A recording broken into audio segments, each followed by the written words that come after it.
Welcome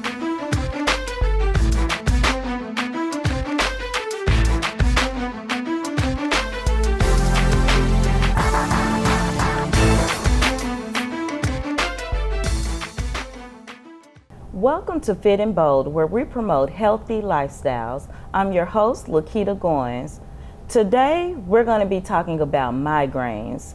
It is estimated that 37 million people in the United States suffer from migraines, and some of them are even chronic and can be debilitating. Today, we're going to learn about some of the causes of migraines and treatment options. So I have with me here today Ms. Karen McPherson. She's an APRN, and she also works right here on our campus in the Student Health Center. How are you today? I'm doing fine. Okay, I want to thank you for coming on the show. What is a migraine?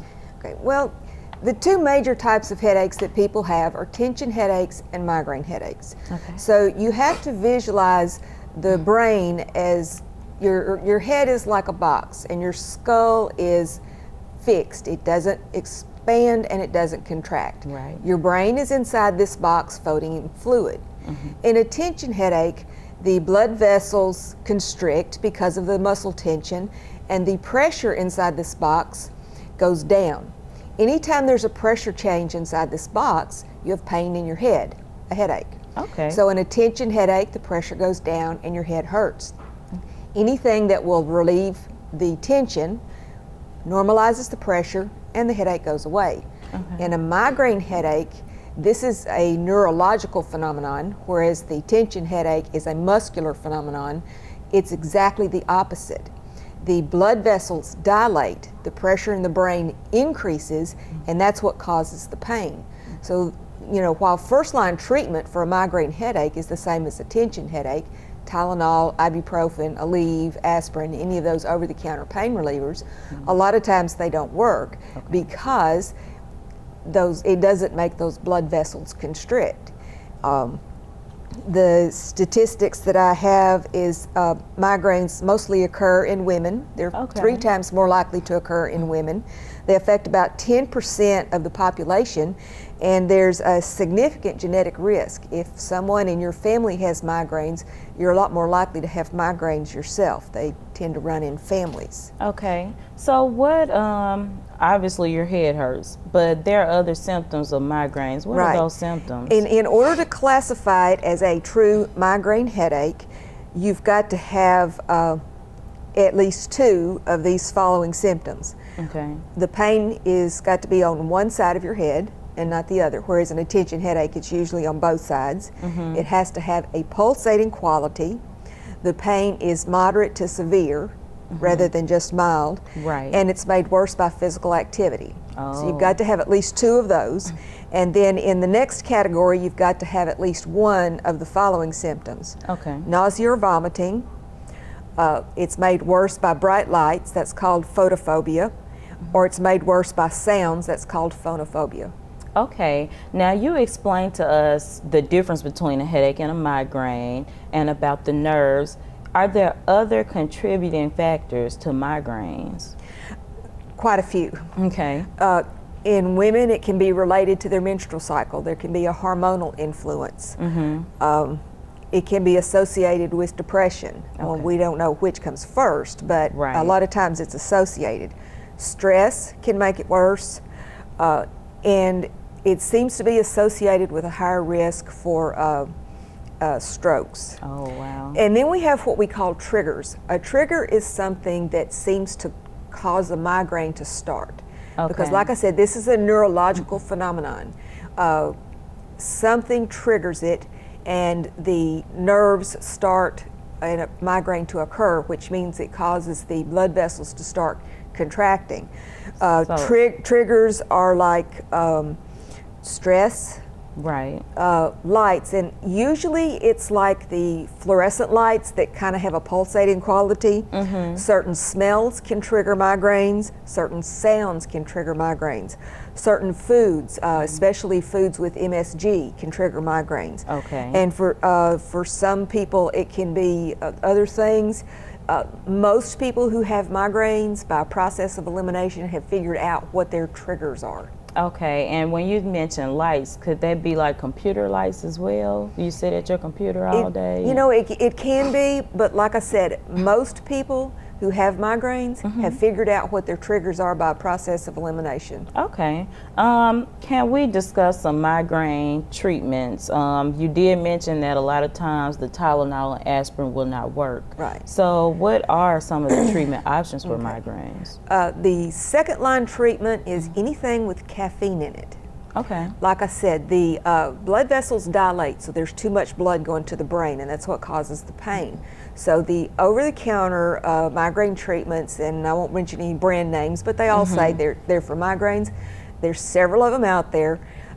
They will have some kind of very mild muscle relaxer. Okay. They'll have the pain medicine, either Tylenol or something like that in it, and they will have some caffeine in them. Okay. Because caffeine causes blood vessel constriction. Okay. And any of those go. Now, the rule of thumb is if you're only having 1 to 2 migraines a month, you do episodic treatment. That means you just treat that migraine. You start with the over-the-counter products. Okay. If they don't work, you see your medical provider and you're assessed, and they can prescribe a class of drugs called triptans. Okay. And that's Imitrex and Maxalt, and there's a whole bunch of them in that class. But these medicines work on the neurological process that's going on, but they must be taken within the first 30 minutes of symptoms. Okay. If you wait longer than that, they don't work. Oh, wow. Because they break that neurological cycle that's going on. Right. They're not pain medicines. They're not narcotics. They're not cheap either. Okay. Okay? Some people get what we call an aura. That means before the migraine starts, they may see bright lights. They may have a halo around their eyes. I've heard they may that. get a little twitch somewhere. Migraine sufferers know what their aura is. If you have an aura before a migraine, triptans are great because you can take it then, and a lot of times it never goes on to become a full migraine. Okay. But this is for people that only have like 1 or 2 migraines a month. So let's talk about the people where it gets to be debilitating, where it hinders. First, how do they know when it's really a big problem? That's if you're having more than 2 a week. Okay. And that's kind of the cutoff when we determine that you need what we call preventative treatment. The other is episodic treatment or individual treatment. Preventative treatment, that's when you take medicine every day to keep from having the migraines. Okay. And you don't want to do that if you're just having them once or twice a month. There are a lot of preventative treatments in different drug classes. Okay. And some of them are mild. We use some blood pressure medicines can be preventative treatments. Propranolol is a blood pressure medicine that we use a lot of times to prevent migraines. We use some antidepressants that will work on this. There's also some of the anticonvulsant drugs that we use. You just kind of have to experiment because there's no magic test that tells us which one will work for which person. And let me ask you this, I know it's out of left field, but I saw somewhere where some people were using Botox for migraines. That's when you get out that far, that's when we send you to the specialist, the headache specialist. There are quite a few natural products that have been used for this. Now, when you're getting over into the natural remedies, these are things that have not been studied by the Food and Drug Administration. So they're recommended by certain people. I can't tell you whether they'll work or not. Right. If you want to experiment them with them, you can, but the ones that I found recommended were butterbur, capsaicin, feverfew, fish oil, mate, peppermint oil, willow bark. Okay. And willow bark actually has the same kind of ingredient as aspirin. Right. But you can make a tea out of it, and you can Google and read about these natural products. Some of them have certain side effects. They shouldn't be mixed with certain prescription medicines. And if you go to your doctor and you're using one of these, you need to let them know. Yeah. So is there any last things you want to say about to migraine sufferers or people who think they may be suffering from migraines? Keep a headache diary. Okay. Write down what time of day it started, how long it lasted, and keep up with how often they're occurring. And take that with you to your doctor when you go, because that information is important. Okay. If it's occurring, 2 or 3 times a month, for 2 or 3 months, go get a physical assessment, because you may think it's a migraine, but there are some other things. There are over 100 things that can cause a headache. Okay. And you need a good physical exam and medical workup before you just say, oh, it's a migraine. Okay. And that's what we're there for. Okay. You need an eye exam, you need a dental exam, you need a medical workup before you just say, oh, I'm having migraines. It's a migraine. Well, thank you so much. That keeps in tune with what we always say, go to the doctor when you have a question. So we don't want you to leave. When we come back, we're going to be doing our healthy recipe, and we're going to be focusing on migraines for our recipe, so stay tuned. Michael Adams? Here. Michael Adams? Here. Michael Adams.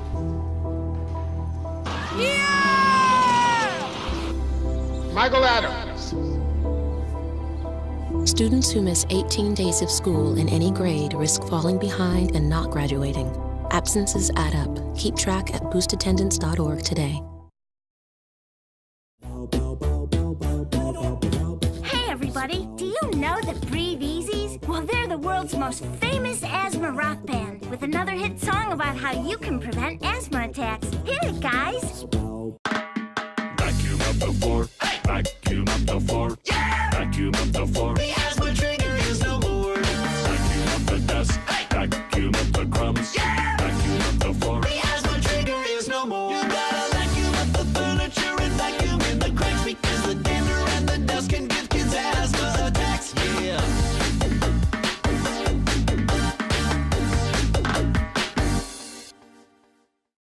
Preventing asthma attacks can be as simple as keeping the house free of dust and dander. For more tips to prevent asthma attacks, go to noattacks.org.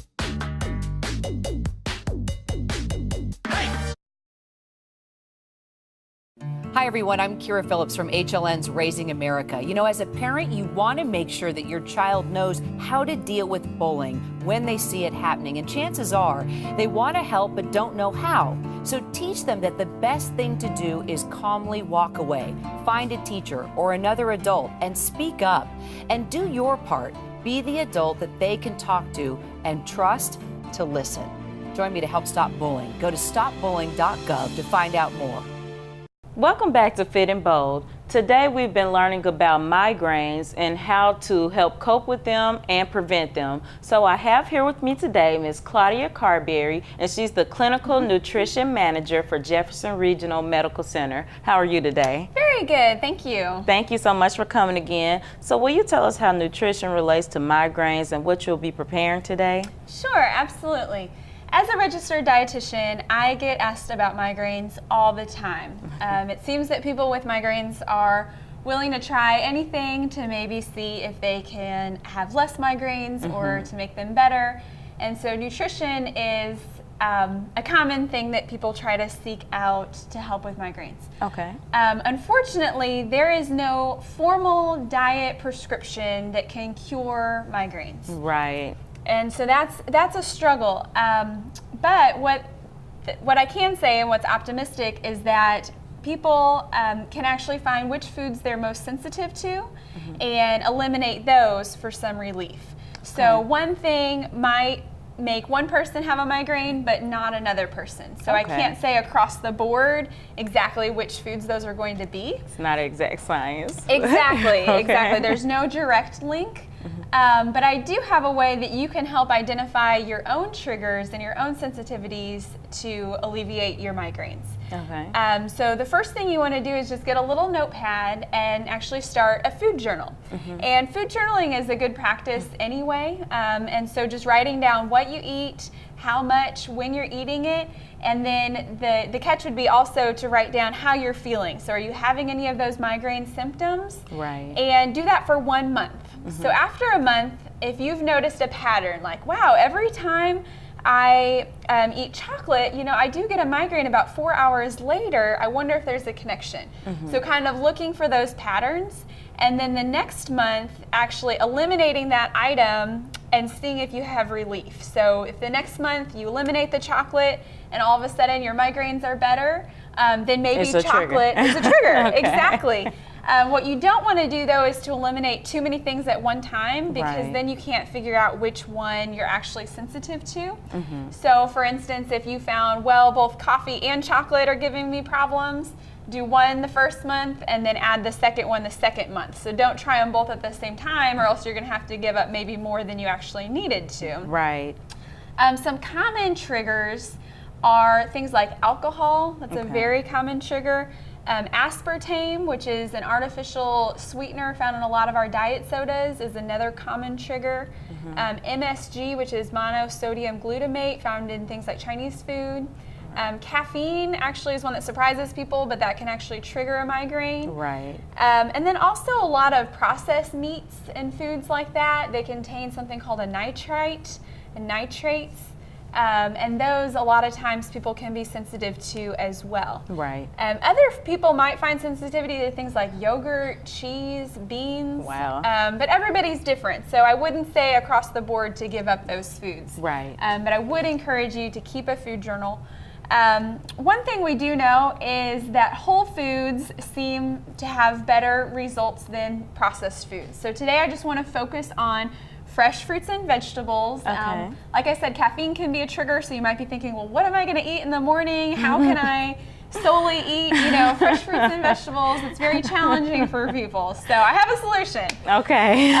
For the people that wonder if there's other foods that don't have any caffeine. Yes, or if there are such things as non-processed foods, there are. Okay. And we are going to be really, really brave today and make green smoothies. I've heard of these. Okay, I'm hoping enough people have watched Dr. Oz to know about the green smoothie fad that's going on. I tasted a good spinach one. Very good. So they're becoming very popular. A lot of smoothie places have them, and they're really just good for you. So even if it is a fad, they're still really good for you. So what we're going to do, the first thing I did was I just measured out 1 cup of frozen fruit. And I chose a mixed berry. It's got blueberries, raspberries, blackberries, but you could do any flavor, any type of frozen fruit that you wanted, whatever you prefer, peaches, cantaloupe. There's all different kinds at the store, tropical fruit, something like that. The next thing I'm going to add is half of a banana. Okay. And we can also count our fruit and vegetable servings as we go. So 1 cup that's in there, that's actually 2 servings. Okay. And then half of a banana is 1 serving. Okay. So we're just going to use a half. You could give the other half to a friend, Okay. or save it for later. So I'm going to put that in there. Okay. Next is the brave part. We're actually going to put a cup of kale into our green smoothie. Superfood. Superfood, that's right. And I have already washed this, so I'm just going to pick off some leaves, and I'm going to do about 1 cup. You could cut it. You could just shred it like I'm doing. It's not really picky because the blender is going to take care of it anyway. Yeah. So I'm just going to kind of stuff this, and I kind of pack it full. The more you get in there, the more nutrition. This is another serving, so we've already got 3, and this is number 4. So I'm just going to pack that down about 1 cup and put that in the blender with the fruit. Okay. And then the last ingredient is just simple, just some water. I just brought some bottled water, but it could be tap water too. So I'm going to measure out 1 cup of water. And water, of course, just adds some hydration. Dehydration is another trigger for migraines, so I would recommend drinking water throughout the day as well. And this, of course, adds no calories or fat. So we're going to add 1 cup of water. Okay. And then we're going to go ahead and blend this up. So it's going to be loud for about 30 seconds or so. It's going to be about 130 calories whenever we get it blended. It's got very trace amounts of sodium and fat. It's essentially a very good start to the day. You could have it as a breakfast replacement or as, there we go. Oh, yay. Or as a snack between meals. So I'm going to go ahead and blend this up.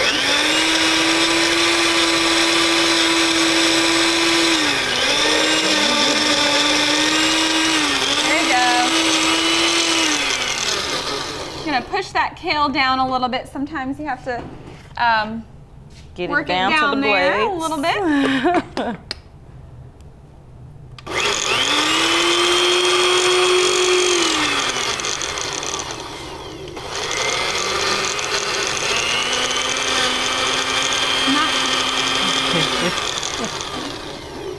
Okay, my blender is not being brave this morning and letting us mix our kale into The our audience fruit. is used to seeing this. I've had blender mishaps before. Okay.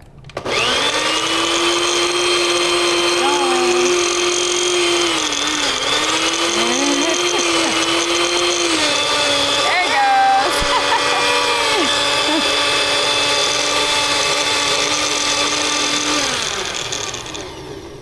All right, and of course with things like kale, it's important that it's well blended, so you don't want partially blended kale probably in your fruit smoothie.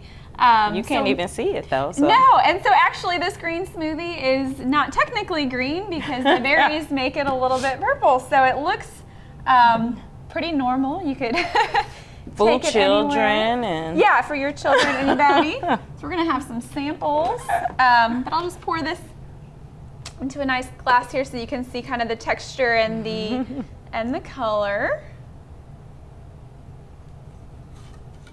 looks good. We'll taste some little samples. We're gonna taste it so you know this is real. You can do it too. And also, you might have noticed I didn't add any additional sugar to this. So the sweetness is truly just from the fruit and the banana, but it's still very sweet and it masks the taste of the kale quite well. Yeah, that's good. See? You don't taste the kale at all, audience. I'm being 100% truthful. It is true. I was surprised as well when I first heard about green smoothies. I was a little skeptical and thought, well, why not just eat your vegetables and your fruit? Right, that doesn't go together. But yeah, you can't tell. So it's a great way to start off 4 servings right here of fruits and vegetables to start your day. So audience, you've learned something about migraines and general health. I did notice that it's lots of colors, which is always heart healthy as well. Kale is a superfood, like we said. So thank you so much for coming out and talking with us. Thank you. And audience, give something new a try. Don't go away. When we come back, we're going to be doing our exercise segment. So stay tuned. Great. Thank you. So good to see you guys. So, what's up? Oh, we finally bought a place. Holy cow. You seriously have enough saved to do that? We've been putting a little aside each month. Jeez, at the end of the month, we have nothing left to save. Yeah, I have no idea where it goes. Well, you're spending a lot on... Is it good? Oh, God. Oh, how is my account overdrawn? When it comes to financial stability, don't get left behind. Get tools and tips for saving at feedthepig.org. Hello, my name is Latasha Cole, recent graduate of the University of Arkansas in Pine Bluff with a degree in Regulatory Science, Industrial Health, and Safety. I thought I'd be looking for a job right now, but with the help of my mentor, Alicia Farmer, and Career Services, I was able to land a position as a seed quality supervisor after training. As a single mother, Latasha's motivation and determination helped her to earn 2 internships while on campus. UAPB can help prepare students like Latasha for the same opportunities. UAPB prepared me. UAPB TV 24 is looking for students and alumni to continue the UAPB Prepared Me commercials. We would like you to share your positive stories and experiences about how UAPB prepared you for your career path. Participants will also be interviewed on 89.7 KUAP. If you are interested, please use the contact information on your screen.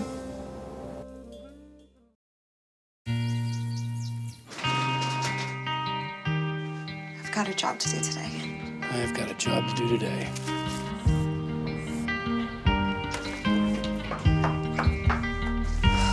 Have a good first day at work, Mom. Your donations to Goodwill fund job training programs right in your community. Feels good to start fresh, right? Sure does. And like that, you're a job creator.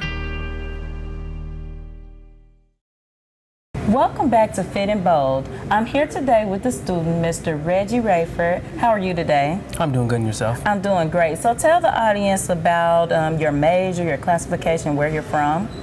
Well, my major is rehabilitation. I'm from Los Angeles, California, and that's pretty much about it. Okay, so tell us a little bit about what we're going to be doing here today. Well, today we're going to be focusing mainly on the hip flexors. And the hip flexors really, they help you. It helps you out when you're running in your everyday walks of life. So everyday living in particular. All right, audience, so get your workout gear and let's get ready to exercise.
Was a great workout. So remember, exercising, eating right, and awareness is all a part of staying healthy. If you have any questions, concerns, if you would like to participate in Fit and Bold, we would love for you to. So send an email to fitandbold@uapb.edu. Remember, getting healthy is a lifestyle journey. All you have to do is get started. Get fit and be bold.